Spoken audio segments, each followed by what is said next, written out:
Hey everybody, today I want to share a valuable tip about real estate negotiations. Well, getting the best price is really important. There are many other parts to a real estate negotiation and transaction that you can negotiate.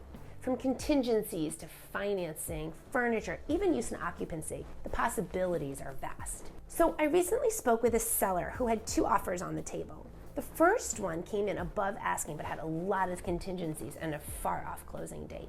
The second offer was below asking but cash and no contingencies and a quicker closing date. So this situation illustrates how negotiation isn't just about the final sales price. Here are a whole list of things that you can negotiate in a transaction to create a win-win situation. First, of course, is the offer price. This is the most obvious, and it's the purchase price of the property.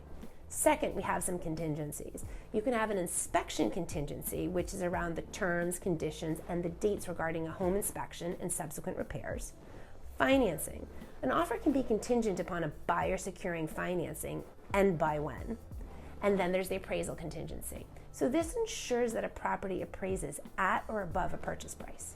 You can have a sale of a current home contingency. This is where the buyer's purchase is contingent on the sale of their current home or property. The third thing is closing costs. We don't see this as often, but you can negotiate closing cost contributions, in which party will pay for specific closing costs or if the seller will contribute. The fourth is the closing date. This is the agreed upon date for closing or the settlement date for the transaction, and it needs to work for both parties.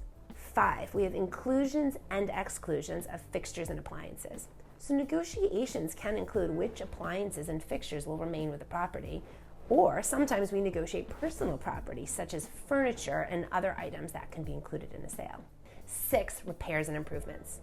Buyers can request that specific repairs be made before closing, or sometimes they get improvement credits where instead of making repairs, the seller may offer a credit to the buyer to handle these improvements post-sale. 7, we have occupancy terms or rent backs. So in a rent-back agreement, the seller might need to remain in the property post-closing, and the terms for the rent-back can be negotiated.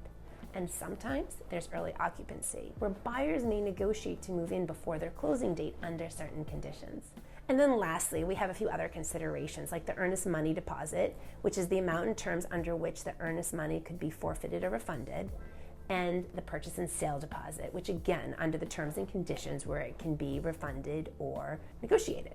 So understanding these negotiable items can help both buyers and sellers reach a mutually beneficial agreement. In the case earlier of the seller with the two offers, we discussed how they could negotiate the offers to get the best price, terms, and conditions for their situation. They had to weigh the certainty of a cash offer with no contingencies against the potential higher profit of the contingent offer, and even maybe negotiating both to get the best for them.